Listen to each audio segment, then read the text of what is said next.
मैंने बोल दिया कि कल आप नहीं जा सकते हमारे साथ, आप जो उधर से ग्रुप वापस आ रहा है आप उसके साथ दिल्ली वापस चले जाओ। पर मैं बोला मैडम सच बताइए हुआ क्या? कहती सर रात को मैं बहुत रोई, मेरे को ना रात को ऐसे लगा जैसे ही मैं लेटी कि मेरे अंदर ना कोई लाइट गई। यात्रा में मेरे साथ एक आदमी था, मैं तो दो दो गर्म मोजे मोटे वाले डाल के उसके ऊपर मोटा जूता डाल के चल रहा हूँ, इतनी बर्फ थी। इस आदमी ने कुछ नहीं, एक लंगोट डाला हुआ है और रुद्राक्ष डाले हुए हैं पूरे ऊपर से नीचे नंगे पैर, कोई फर्क नहीं। हम तो सर्दी में मर रहे थे। और आज भी वो ओम पर्वत ऐसी जगह है जहां मेरे हिसाब से जो फिट भारतीय है उसको जाना चाहिए और देखना चाहिए कि क्या है, क्या जगह है। मैं अपने देश की बुराई नहीं कर रहा हूं, पर मैं बोलना चाहता हूं अगर यही कैलाश पर्वत हिंदुस्तान में होता तो क्या होता। यहाँ तो लोगों ने दुकानें खोल ली होती, कचरा डाला होता, पॉलिथीन ही पॉलिथीन होता, बॉटल ही बॉटल होती। मेरी तो जिज्ञासा थी बस, मैंने बोला यहाँ से देखते हैं अयोध्या कितना है। आज भी गूगल मैप आप करके देख लीजिए, 21 दिन ही दिखाएगा धनुषकोडी से अयोध्या। अगर हम बात करें नवरात्रों से दिवाली की, तो लगभग ये भी सेम ही डिस्टेंस है, 21 डेज का। एग्जैक्टली 21 दिन। नमस्ते भारत। आज हमारे मेहमान हैं कैप्टन नवतेज सिंह जी, जो रिटायर्ड इंडियन नेवी ऑफिसर हैं। एक सैनिक का जीवन डिसिप्लिन और डेडिकेशन का प्रतीक होता है, लेकिन जब वही सैनिक एक साधक बनकर ईश्वर के अनुभवों को साझा करता है, तो उसकी यात्रा प्रेरणा बन जाती है। यही है कैप्टन नवतेज सिंह जी की कहानी। तो चलिए आज स्वागत करते हैं नवतेज सिंह जी का अपने चैनल पर और सुनते हैं उनके रोचक आध्यात्मिक अनुभव। सर, आपका बहुत बहुत स्वागत है हमारे चैनल पर। नमस्कार मैडम। सर, आप भारतीय नौसेना में अपना पूरा जीवन निकाल कर आए हैं, और भारतीय नौसेना का जो जीवन होता है बहुत ही डिसिप्लिन, समर्पण और साहस से भरा होता है। तो जब आप उस जीवन से आध्यात्मिक यात्रा की ओर बढ़े, तो वो कौन सा अनुभव था जो आपके लिए सबसे ज्यादा लाइफ चेंजिंग पॉइंट रहा या टर्निंग पॉइंट रहा? मैडम मैं स्पिरिचुअल नहीं हूँ, मैंने आपको बता रखा है, I am a non believer. But hmm. मेरे साथ पता नहीं, भगवान ही करते हैं अगर भगवान है तो। जी। तो मैं तो हर जगह जा चुका हूँ, हर जर्नी कर चुका हूँ, जो बड़े बड़े लोग करना चाहते हैं मैंने सब कर रखा है। हम्म। और ये नहीं कि मैं जाना चाहता था वहां तो गया हूँ, अपने आप ही चला गया। तो मैं तो आज भी कहता हूँ मैं तो नॉन बिलीवर हूँ, मैं कभी भगवान का नाम नहीं लेता हूँ। अगर आप बोलना चाहेंगे कि मैं स्पिरिचुअल हूँ, नहीं मैं स्पिरिचुअल नहीं हूँ, बिल्कुल नहीं। बस मैं इतना बिलीव करता हूँ कि कोई ना कोई कुछ है जो देख रहा है आपको जी। आगे। नहीं सर, जरूरी नहीं है कि आध्यात्म में आपको नहीं ये मेरे में। सारे प्रपंच रचने पड़े तभी आप परमात्मा की ओर होते हैं। आपने सिर्फ इतना भी माना कि अगर कोई शक्ति है जो आपको चला रही है, तो यही एक बिलीवर का सबसे बड़ा हाँ, बेस है। मेरे को जी। पता है यहाँ कोई बैठा हुआ है जो सब कुछ देख रहा है मेरे, जी। तो उसके सामने मैं गलत नहीं कर सकता, या जी। मैं उतना ही गलत कर सकता हूँ जो वो सह सके। हम्म। तो बस इससे ऊपर मेरे लिए कुछ नहीं। जी। तो सर, आपकी लाइफ में आप ये जानते हैं, एक भारतीय होने के नाते आपको ये पता है कि हिमालय या कैलाश एक ऐसी हमारे लिए एक प्लेस है जहाँ पे हमारे बहुत पुराने कालों से हमारे ऋषि मुनियों ने, बहुत से आध्यात्मिक लोगों ने अपना जो है समय निकाला है और आध्यात्मिक ऊंचाइयों को पाया है। आप वहां गए, आपके हाँ जी। वहां कुछ ऐसे अनबिलीवेबल एक्सपीरियंसेस हुए जिसपे कोई बिलीव ही नहीं कर सकता कि ऐसा हो सकता है। आप एक्चुअली आप नहीं कर सकते क्योंकि आपने बिलीव ही नहीं किया था कभी ऐसा होता है, लेकिन नहीं मैं आपके साथ बिलीव वो की बात चेंजेस नहीं है, हुए। हुआ है जो जो हम्म। हुआ है वो मेरे सामने है ना, जो जी। मेरे सामने है तो मैं उसको तो बिलीव करूंगा ही ना। राइट। और ये मेरे अकेले के साथ नहीं होता है, ये सब लोगों के साथ होता है जो जाता है वहां, कुछ ना कुछ तो होता ही है। जी। मैं तो अभी आपको एक चीज बताता हूँ, मैं 1 महीना पहले डेमचौक गया था। डेमचौक है ईस्टर्न लद्दाख में। डेमचौक एक गांव है जो आधा चाइना में आधा इंडिया में। और एक छोटी सी स्ट्रीम, एक्चुअली में 30-40 मीटर की स्ट्रीम होगी, या आप कहते हैं हिंदी में उसको स्ट्रीम, मेरे को पता नहीं, हाँ स्ट्रीम है। नाला या वो। नाला, हाँ नाला, हाँ। एक छोटा सा नाला है जो दोनों देशों को अलग करता है। डेमचौक में एक बहुत ऊंचा पहाड़ है, उसका नाम है कैलाश ओपी। मतलब पहाड़ का नाम है कैलाश, और ओपी का मतलब ऑब्जर्वेशन पोस्ट। बहुत ऊंचा है। बुद्धिस्ट लोगों में उसकी मान्यता है कि ये बहुत होली है, लोग उनके चक्कर लगाते हैं, पर इसके ऊपर हमारी पोस्ट है, एक ऑब्जर्वेशन पोस्ट है, इस करके कैलाश ओपी कहते हैं। मैं वहां गया, वहां उन लोगों ने बुद्धा जी का स्टैचू लगाया, मैं भूल रहा हूँ मैत्री बुद्धा है या कौन सा है, बहुत बड़ा स्टैचू लगा हुआ है।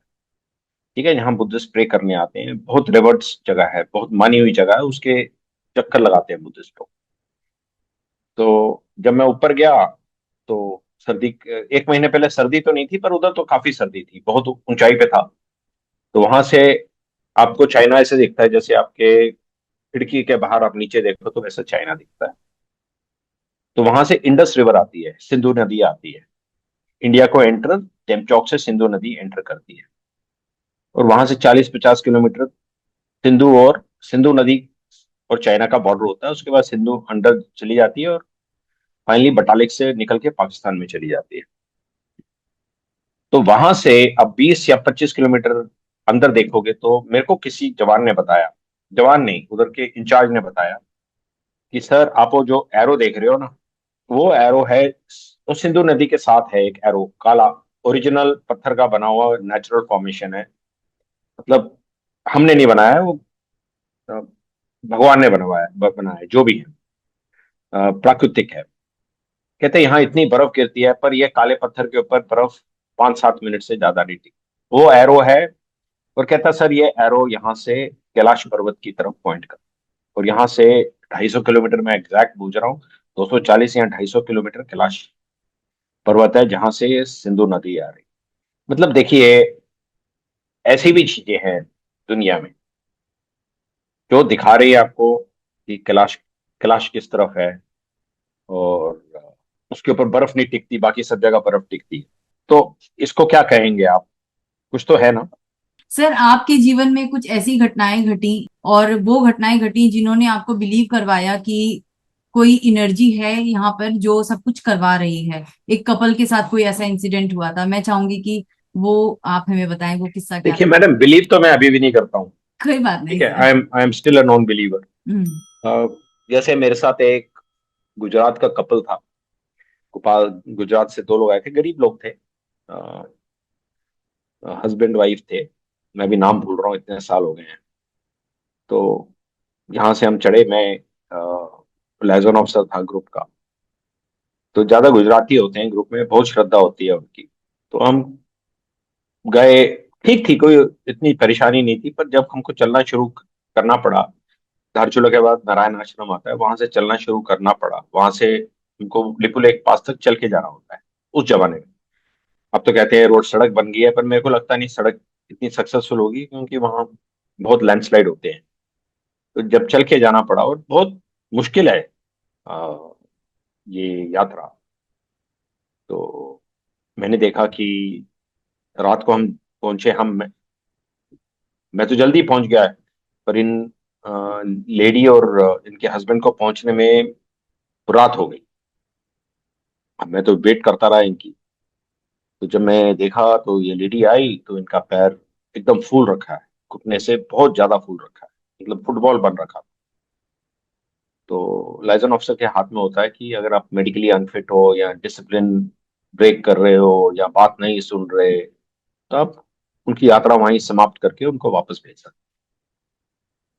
तो एक डॉक्टर भी होता है साथ में, कुमाऊं का यंग डॉक्टर होता है, जो नए नए एमबीबीएस करके आते हैं, वो भी साथ में चलते हैं हर ग्रुप के। तो मैं बोला आप तो चल नहीं सकते, आपको तो मैं लेके नहीं जा सकता इसके आगे। मैं बोला एक बार डॉक्टर से पूछ लेते हैं क्या बोलते हैं डॉक्टर। तो डॉक्टर ने देखा, तो उसमें बोला सर ये नहीं चल सकते आगे। मैं बोला पेन किलर देके भी? कहते पेन किलर से कुछ नहीं होगा। तो मैंने बोल दिया कि कल आप नहीं जा सकते हमारे साथ, आप जो उधर से ग्रुप वापस आ रहा है आप उसके साथ दिल्ली वापस चले जाओ। और मैंने इनके हस्बैंड को बोला, उन्होंने बहुत प्लीड किया कि हम चल लेंगे किसी तरह। मैं बोला नहीं, आप नहीं जा सकते, क्योंकि पूरे ग्रुप की बात आ जाती है। तो इनके हस्बैंड ने मैंने इनके हस्बैंड को बोला आप तो फिट हो, आप जा सकते हो, पर ये नहीं। कहते सर हम दोनों तो साथ में आए, मैं कैसे अकेला जा सकता। मैंने बोला सुबह हम 5 बजे जाएंगे, बाकी ग्रुप को बताया कि 5 बजे निकलेंगे, क्योंकि अगले दिन भी बहुत चलना था, बहुत पहाड़ चढ़ने थे। तो मेरे को आज भी याद है, सुबह 5 बजे बारिश हो रही थी, बहुत ठंड थी। और ये लोग बाहर आए, सब लोग बाहर आए, मैंने देखा ये लेडी भी खड़ी हुई है। मैं बोला मैडम आपका तो पैर खराब है, आप कैसे जा सकते हैं? कहते नहीं सर ठीक हो गया। मैं बोला, हो ही नहीं सकता ठीक, आपका तो फुटबॉल बना हुआ था, दोनों घुटने फुटबॉल बन रखे थे आपके, ये रात को कैसे ठीक हो गया? तुम 11 बजे तो सोए हैं, 11 बजे तक तो आपका ऐसे ही था। तो मैंने बोला, कहते सर डॉक्टर साहब को दिखा दो। मैंने डॉक्टर साहब देख लीजिए। तो डॉक्टर ने बोला, कहता सर एकदम ठीक है पैर तो इनका। मैं बोला क्या दवाई ली आपने? कहती सर यहाँ क्या दवाई मिलेगी, कोई दुकान ही नहीं है। तो ये मेरे को पता था दवाई नहीं ली। तो फिर मैंने उनसे पूछा, मैं बोला डॉक्टर क्या है? कहते सर फिट है, कर सकते हैं ये यात्रा, और आप अभी आगे आपके ऊपर है, आप लेके जाना चाहते हैं या नहीं। मैं बोला अगर फिट है तो मैं ले जाऊंगा, पर मैं बोला मैडम सच बताइए हुआ क्या? कहती सर रात को मैं बहुत रोई, बिस्तरे पे बैठ के बहुत रोई। और मैंने बोला, शिव जी को बोला, भगवान हम तो अपना घर बेच के आपको मिलने के लिए आ रहे थे कैलाश। अब हम हमारे पास तो पैसा भी नहीं है, हमने तो जितना पैसा था यात्रा में लगा दिया यहाँ आने के लिए। तो मेरे को ना रात को ऐसे लगा जैसे ही मैं लेटी कि मेरे अंदर ना कोई लाइट गई, और जब मैंने सुबह उठ के देखा तो मैं एकदम फिट हूँ। जहाँ मैं बैठ नहीं सकती थी, खड़ी नहीं हो सकती थी, मैं तो भाग रही हूँ। तो मैं बोला ठीक है मैडम। तो अगली अभी इसके बाद 20-21 दिन की यात्रा बाकी थी, नहीं 24 दिन की यात्रा बाकी थी इसके बाद भी। उन्होंने पूरी यात्रा एकदम ठीक तरह की। जब हम दिल्ली वापस आए और हम बस से उतरे, उसके 1 घंटे के अंदर उनके दोनों घुटने वैसे के वैसे। तो कुछ तो कुछ तो होगा ना। जैसे लोग जाते हैं यात्रा में, मेरे साथ एक आदमी था, मैं तो दो दो गर्म मोजे मोटे वाले डाल के उसके ऊपर मोटा जूता डाल के चल रहा हूँ, इतनी बर्फ थी। इस आदमी ने कुछ नहीं, एक लंगोट डाला हुआ है और रुद्राक्ष डाले हुए हैं पूरे ऊपर से नीचे, नंगे पैर, कोई फर्क नहीं पड़ा। हम तो सर्दी में मर रहे थे। तो कुछ तो है, कुछ तो है। अभी क्या है मेरे को ये नहीं पता। तो ऐसे तो छोटे मोटे इंसिडेंट तो होते रहते हैं, कई लोगों के साथ हुए हैं। लोग जाते हैं यवन द्वार क्रॉस करते हैं, जैसे ही क्रॉस करते हैं, जो बहुत श्रद्धालु हैं उधर शिव जी की पूजा करना शुरू करते हैं कि भगवान हमको उठा लो, हमको तो मोक्ष प्राप्त हो जाएगा, आप उठा लेंगे। मैंने तो वहीं देखा है ये सब लोगों को बोलते हुए। सर कैलाश तो कहते हैं ना, देवों का स्थल है, शिव जी की भूमि है वो। वहां अगर चमत्कार नहीं होंगे, वहां अगर शक्ति नहीं होगी, तो फिर कहाँ होगी? और इसका प्रमाण भी उस शक्ति ने आपको कई बार दिया आपकी यात्रा के दौरान, जैसे जैसे अनुभव आपके रहे। आप देखोगे तो ऐसे तो शिव जी का तो पूरा ही स्थान ही शिव जी का है। आप देखिए जैसे आप कैलाश जाते हो, जहां से हमारे ऋषि मुनि गए हैं, काली नदी के साथ साथ एक बहुत अद्भुत जगह है, उसका नाम है नवी डांग। नवी नांग पे आप खड़े होगे तो एक पहाड़ की चोटी है, वहां से लिपुलेख लेक पार्ट 8 या 9 किलोमीटर है। ठीक है। नवी डांग के दूसरी तरफ ओम पर्वत है। ओम पर्वत एक तिकोना पर्वत है, और आप कैलीग्राफिकली ओम जैसे लिखोगे ना, कैलीग्राफी समझते हैं, मेरे को हिंदी में नहीं पता उसको क्या जी बोलते हैं। जी जी सर। कैलीग्राफिकली ओम जैसे लिखोगे, उस पहाड़ पे प्रकृति ने ओम वैसे लिखा हुआ है, और उस ओम के ऊपर हमेशा बर्फ है। और ये नहीं कि छोटा लिखा है, तो पहाड़ का हर कॉर्नर को टच करके ओम लिखा हुआ है। आप लोग गूगल करके देखिए, जो मेरी बात सुन रहे हैं, ये ओम पर्वत। ये कोइंसिडेंस तो नहीं हो सकता, इत्तेफाक तो नहीं हो सकता, कुछ तो है। कहते हैं जब ब्रह्मा जी ने सृष्टि की रचना की तो सबसे पहले उन्होंने ओम पर्वत, जो मैंने सुना है, मैंने पढ़ा नहीं है, मेरी नॉलेज बुकिश नहीं है, मेरी सब नॉलेज है लोगों से सुनी हुई, जगह पे जाके सुनी हुई। और आज भी वो ओम पर्वत ऐसी जगह है जहां मेरे हिसाब से जो फिट भारतीय है उसको जाना चाहिए, जो फिट आदमी है उसको जरूर जाना चाहिए और देखना चाहिए कि क्या है, क्या जगह है। सर राम सेतु की अगर हम बात करें, अभी हमने शिव जी हाँ की जी। बात की, अगर अभी हम राम जी की बात करें, एक बहुत बड़ी कम्युनिटी है जो राम जी की भक्त है। लेकिन ऐसे भी लोग हैं जिनसे मैं मिली हूँ, जिन्हें मैं जानती हूँ, जिनके वीडियोस देखे हैं, जो इस बात को मानते ही नहीं है कि रामायण जैसी कोई चीज है या भगवान राम जैसी कोई चीज है। तो उनके लिए आप क्या कहना चाहेंगे? राम सेतु में देखिए आपका मैडम, कोई आप बिलीव है? मेरा हर चीज में बिलीव है, हर मेरे को, देखिए मेरे साथ जो घटनाएं हुई मैं उसके बारे में बात कर सकता हूँ ना। मैं ये तो नहीं आपको बता सकता कि बिलीव है या नहीं, it would be a wrong thing for me to say. पर मैंने जो देखा मैं आपको बस वही बताऊंगा। जब महाभारत खत्म हुई तो सबसे पहले पार्वती जी ने, सॉरी सीता जी ने किसकी पूजा की आप जानती है?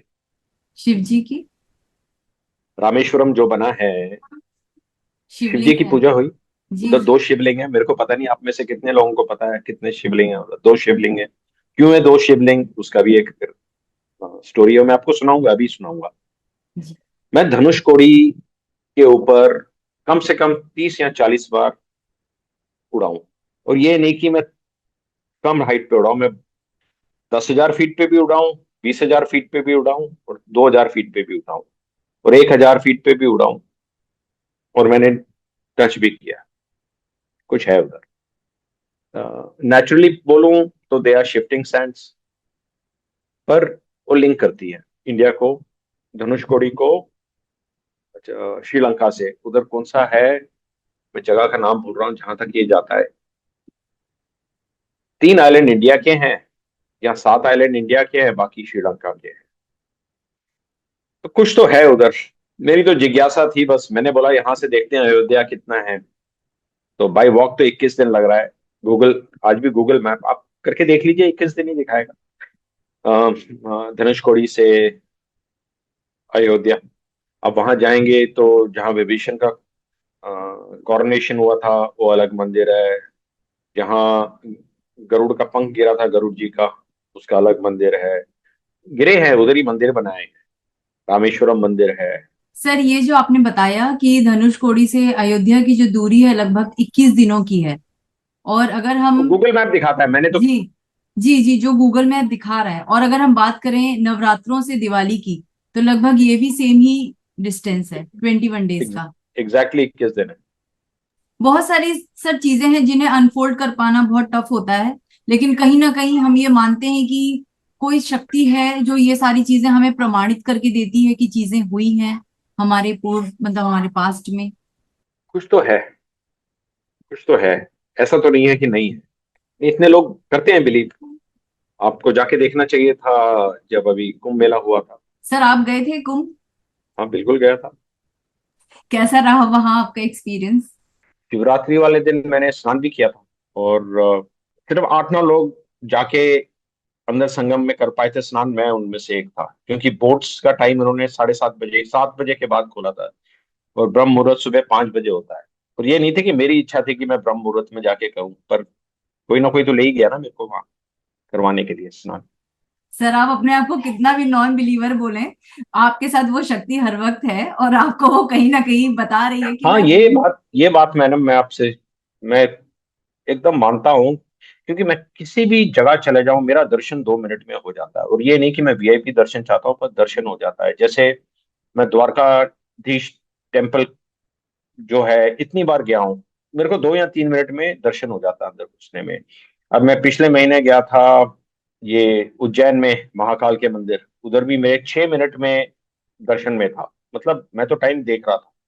जगन्नाथपुरी जितनी बार मैं गया हूँ फट हो गया है दर्शन। एंड रामेश्वरम में मैं इतनी बार गया हूँ, एकदम दर्शन हो जाता। कभी रुकना ही नहीं पड़ा ना, मीनाक्षी टेम्पल में कहीं भी, कोई भी मंदिर में नहीं। सर वो शक्ति आपसे इतनी खुश है ना कि हर पल आपके नहीं साथ मेरे रहती से है। मेरे से नहीं, मेरे से शक्ति खुश नहीं हो सकती, ये मेरे को पता है। पर ठीक नहीं है। सर, ऐसा नहीं है। आप इतने बुरे इंसान नहीं है, आप अपने आप को ऐसा मत नहीं समझिए, बुरे, बेशक मैं आप अपने मैं आप बुरे को। की बात नहीं बोल रहा हूँ, पर जी। शक्ति मेरे साथ नहीं हो सकती। पर ठीक है, किसी और की, या मेरे, अगर if there is after life, तो मेरे पिछले जन्मों का जी होगा कुछ। जी जी। सर आपने आप जो है नेवी में आपने बहुत लंबा समय अपने जीवन को दिया हाँ है, जी। और एक ऐसी चैलेंजिंग लाइफ होती है आर्मी वालों की, नेवी या फिर हम भी अपने तीनों ही उसमें लेकर चलें तो बहुत टफ लाइफ होती है। हर पल उनकी जो हर एक लाइफ का अगला सेकंड जो होता है बहुत चैलेंजिंग होता है, पता नहीं कब की सिचुएशन में क्या हो जाए। आपने भी कई बार ऐसा फेस किया होगा लाइफ में, तो आपको मृत्यु से डर लगता है? नहीं, मृत्यु से डर नहीं है। इट इज, मैडम, वेन, जब आप पैदा होते हैं तो आपको एक ही चीज जो लाइफ में है जो पक्का मिलेगी, वो है मृत्यु। राइट। तो उससे क्या डरना है। मैं तो आज जाने को तैयार हूँ, और मैं ये सिर्फ बोलने के लिए नहीं बोल रहा हूँ। मैं सच्ची, आई बिलीव एंड आई से, मैं आज जाने को तैयार हूँ। और इनफैक्ट मैं तो कल ही जाके हॉस्पिटल में चेक करके आया हूँ कि मैं अपनी बॉडी डोनेट करना चाहता हूँ। वाह। मैं चाहता ही नहीं और कुछ हो। तो मृत्यु से मेरे को डर नहीं लगता, बिल्कुल। मैं मृत्यु से नहीं डरता। हाँ, पर मैं एक चीज से डरता हूँ कि मैं बेड पे ना पड़ जाऊं। मृत्यु से डर नहीं है, उस चीज से डर है कि इनकेपेसिटेट होके मैं बेड पे ना लेट। किसी पे बोझ नहीं बनना है ना, मेरे को किसी का रहम चाहिए। हम्म। लाइफ हाँ। में एक ही गारंटी है और कुछ नहीं है। गारंटी सिर्फ मृत्यु की है और कोई गारंटी नहीं है। और हर रोज हम अपनी मृत्यु की तरफ ही बढ़ रहे हैं। मैं बिलीव करती हूँ सर, आपकी पर्सनैलिटी इस चीज को बिल्कुल बता रही है कि हाँ, आपके जो शब्द हैं आप उस पर एकदम स्ट्रिक्टली स्टैंड लेकर ही ये बात को बता रहे हैं। तो सर जैसे आप एक आपका पैशन है फोटोग्राफी जो आज आप कर रहे हैं बहुत, और आपने भारत का हर एक कॉर्नर हर एक आइलैंड को टच किया है, और आप उन जगहों पर गए जो हम नॉर्मल आंखों से हमने कई चीजें नहीं देखी हैं, आपने उनको भी कैप्चर किया। कोई ऐसी अद्भुत घटना या कोई ऐसा एक्सपीरियंस फोटोग्राफी के दौरान जो आप हमारे साथ शेयर करना चाहें, क्योंकि आप तो बहुत सुंदर मैडम मैं फोटोग्राफी तो करते बहुत हैं। बहुत बहुत अद्भुत चीजें देखी हैं। पर एक बार ना मैं अ, किसी सॉर्टी में नॉर्थ सेंटिनल आइलैंड के ऊपर से उड़ा हूँ। आप जानते हैं नॉर्थ सेंटिनल जी, आइलैंड के बारे में? वहां पे ऐसे आदिवासी हैं जो कि अगर इंसान गए तो बचकर नहीं आते, किसी अंग्रेज को नहीं भी नहीं, पकड़ ऐसे लिया था। इनको ऐसे इस तरीके से बुरी बुरी तरीके से बात नहीं करनी नहीं चाहिए। नहीं, जो मैंने पढ़ा नहीं है। मैडम, हाँ, they are the most secluded tribes in the world. मतलब इनके साथ ह्यूमन कांटेक्ट कभी नहीं हुआ है। एक 1971 में हुआ था, और अभी एक 4-5 साल पहले एक American Christian wanted to go and preach there and convert the entire tribe to Christianity, and he was killed. तो बस मैंने उनको दूर से देखा है। तो that is an experience in itself. मैंने उनको दूर से देखा हुआ है। और मैंने अंडमान और निकोबार का हर एक आइलैंड देखा हुआ है। मैंने बैरन आइलैंड को आग उगलते हुए देखा है। इंडिया के में सदर्न मोस्ट टिप है इंदिरा पॉइंट। मैं वहां गया हूँ। गया नहीं हूँ, गया तो छोटा स्टेटमेंट होगा। मैंने उसको दूर दूर से देखा है। नॉर्थ से साउथ, ईस्ट से वेस्ट में हर एक जगह जा चुका हूं। और मैं रह चुका हूँ बहुत देर। हर एक ट्राइब से इंटरेक्ट कर चुका हूँ। इसके अलावा सर आप, जैसे आपने बताया आप ज्यादातर मंदिरों में गए हैं जहां आपको दर्शन के लिए लंबी लंबी लाइनों को के लिए नहीं रुकना पड़ा। आप ऐसी जगहों पर गए हैं जहां प्रूफ होता है कि नेचर भी उस परमात्मा का इंडिकेशन दे रही है कि उस तरफ कैलाश है। ऐसे पत्थरों को देखा है आपने, ऐसे झरनों को देखा है कभी के, क्योंकि कैलाश और हिमालय पे जब हम जाते हैं तो बुद्धिस्ट मॉन्क्स का बहुत ज्यादा है उधर इन्फ्लुएंस। कभी किसी हम्म। बुद्धिस्ट के साथ कोई ऐसा मैडम, इनकाउंटर या बुद्धिस्ट कुछ? मॉन्क्स की बात नहीं है। कैलाश जो पर्वत है, इसको हिंदू, सिख, बुद्धिस्ट, जैन, ये सब मानते हैं। इसमें राइट ये राइट। नाभि नबी है। नाभि है पूरे। It's the naval of the world, of the universe. Yes yes. हमारी तो परिक्रमा हिंदुओं की तो बहुत आसान परिक्रमा है। जो ये बुद्धिस्ट करते हैं परिक्रमा, मैडम, मेरे को नहीं लगता हम में से कोई कर पाए। कैसे सर, थोड़ा एक्सप्लेन करें, मुझे इसके बारे में वो कुछ तो नहीं पता। खड़े होते हैं, फिर घुटना टेकते हैं, फिर पूरा अपना हाथ आगे ऐसे करते हैं, जहां हाथ जाता है फिर वहां तक, वहां खड़े होते हैं। ऐसे ये परिक्रमा करते हैं उसकी। और रात को जहां उनकी खत्म होती है वहां सो जाते हैं, और फिर अगले दिन वहां से फिर शुरू करते हैं। और एक कैलाश की इनर परिक्रमा है जो बहुत ही मुश्किल है। मैंने तो नहीं की वो, मैंने सुना है बहुत मुश्किल है। तो बुद्धिस्ट मॉन्क नहीं, नॉर्मल बुद्धिस्ट आदमी करता है। जो हम लोग 3 दिन लगाते हैं परिक्रमा करने में, अगर वो नॉर्मल पैदल चल के करें तो कुछ घंटों में कर लेते हैं बुद्धिस्ट लोग, जो तिब्बतन लोग हैं। नेपाली लोग आते हैं बहुत परिक्रमा करने। मैंने तो कई नेपाली देखे वहां। पहले तो खैर मानसरोवर में स्नान करना अलाउड था, अब अलाउ नहीं करते हैं। और इसका कारण हम ही लोग हैं, इंडियंस। वहां जाके हम अपना मुंडन कर रहे हैं, गंद डाल रहे हैं, फूल छोड़ रहे हैं पानी में। तो ये सब ठीक नहीं है। आप एक देखेंगे, जैसे आप यौगदार के अंदर आते हैं जहां से कैलाश का टेरिटरी शुरू होती है, एक भी मंदिर नहीं है, कोई पंडा नहीं है, कोई मंदिर नहीं है, कोई अगरबत्ती नहीं है, कुछ नहीं है। साफ सुथरी जगह है, जैसे भगवान का घर होना चाहिए। मैं अपने देश की बुराई नहीं कर रहा हूं, पर मैं बोलना चाहता हूं, अगर यही कैलाश पर्वत हिंदुस्तान में होता तो क्या होता। यहाँ तो लोगों ने दुकानें खोल ली होती, कचरा डाला होता, पॉलिथीन ही पॉलिथीन होता, बॉटल ही बॉटल होती। पर एक बात है कि यहाँ पैसा चाहिए जाने को, उसके बिना आदमी जा नहीं सकता। तो हमारे कई लोग जा नहीं पाते। तो गवर्नमेंट को कुछ करना चाहिए कि जिनकी आस्था है और वो जाना चाहते हैं, पैसे के बिना 2.5 लाख रुपया तो लगता ही लगता है गवर्नमेंट के थ्रू, और ऊपर से और पैसा खर्च होता है। कुछ तो करना चाहिए कि हमारा जो बंदा बिलीव करता है, जिसकी बहुत आस्था है, पर वो फाइनेंशियली जा नहीं पाए, तो किसी तरह तो जाए। कुछ तो करें हम उसके लिए। यहाँ तो सिर्फ प्रिविलेज लोग जा सकते हैं। अभी कितने इंडियन 3-3.5 लाख रुपया खर्च करके जा सकते? नहीं जा सकते। उतना तो आपका कॉस्ट, गवर्नमेंट का कॉस्ट 2.3 लाख है, ऊपर से 60-70 हजार और खर्च हो जाता है। कुछ तो हो जिससे हमारे लोग जा सके। एक्चुअली तो मैं तो यही चाहता हूँ, जब हम आते हैं तो हमारा नाम कैलाशी हो जाता है।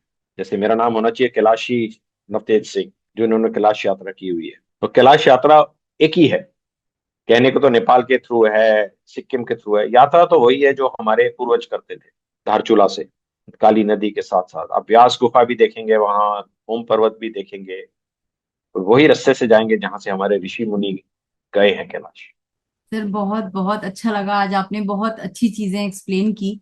आप ऊपर से कितने भी एक सख्त इंसान लगते हैं, नहीं नहीं, मैं बट सख्त नहीं हूं मैं। लेकिन बहुत अच्छा लगा मुझे आज आपसे बात करके, क्योंकि जो चीजें आप बता रहे हैं ना, आपने क्लियर कट बोला कि जैसे हम भारतीय होने के नाते हमें बहुत गर्व होता है कि हम भारतीय हैं, भारत हमारा देश है। पर जहां हमारी आस्था की बात आती है और हम जहां ये गंद मचाना शुरू करते हैं ना, हमारी नदियां जो हमने गंदी कर दी, आस्था के नाम पे जो हमने मंदिरों का धंधा चला दिया, इससे मैं भी बहुत ज्यादा दूरी रखती हूँ। कि अगर हम इनको छोड़ दें तो एक्चुअली सनातन को समझ लें ना, हिंदुइज्म को छोड़कर सनातन को समझ लें, तो सफाई भी अपने आप आ जाएगी और उस परमात्मा तक पहुंचने का रास्ता भी बहुत इजीली और साफ हो जाएगा। मैडम बिजनेस नहीं बनाना चाहिए ना, धर्म को राइट। बिजनेस ना बनाए। आप बिजनेस बनाएंगे तो आस्था रहेगी नहीं लोगों की। आपके लिए क्यों है स्पेशल लाइन दर्शन के लिए मंदिरों में? मैं जाता हूँ, ये स्पेशल लाइन है, यहाँ पैसा दो और जाओगे। एक भगवान ने बोला है कि आप पैसा दोगे तो मैं आपको जल्दी देखूंगा? नहीं।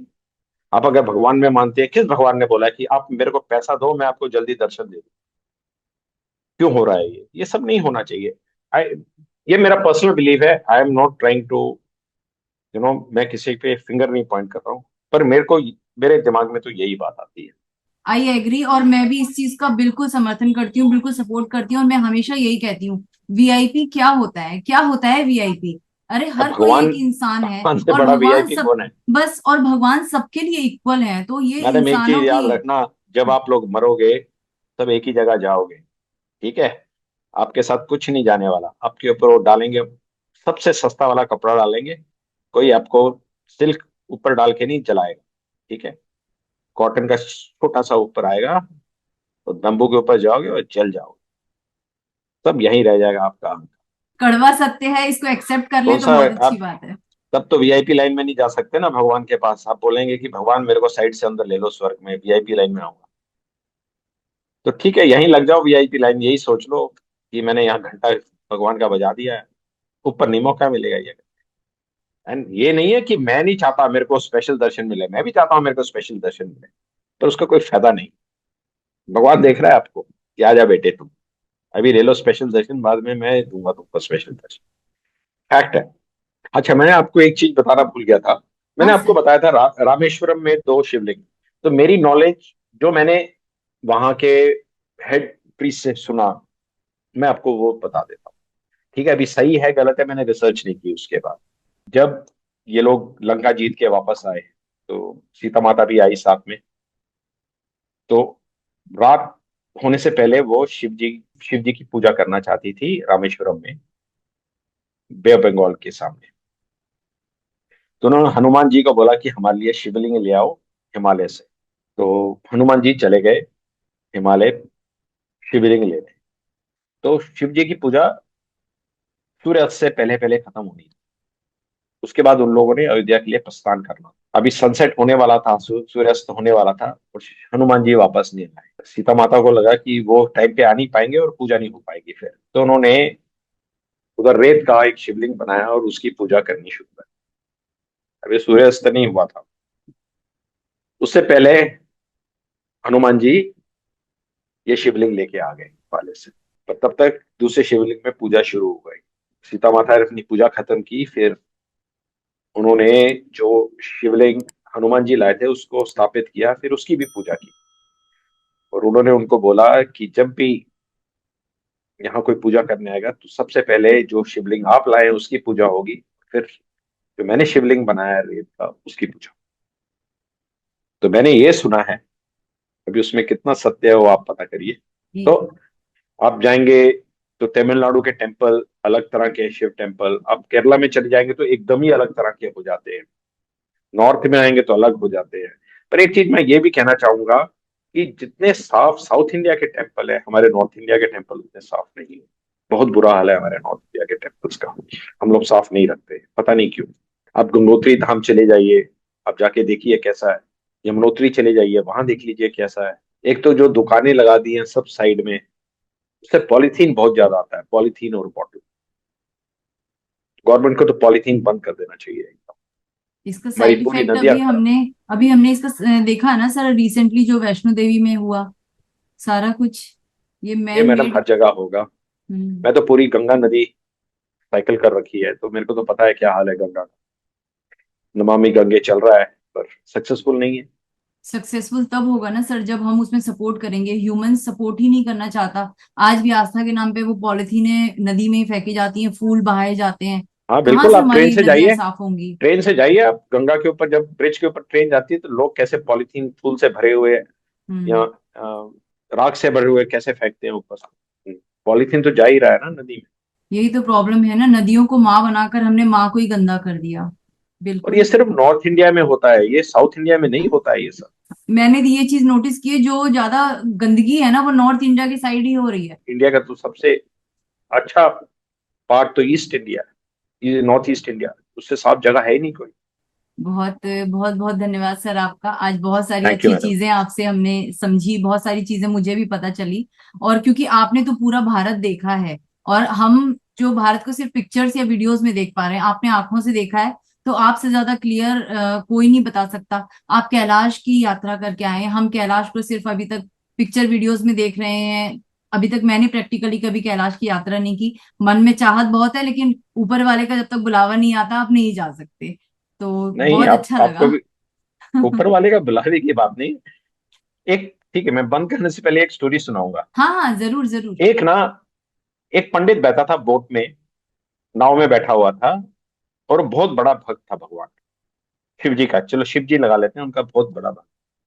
ये आपके कैलाश के लिए मैं बोल रहा हूँ।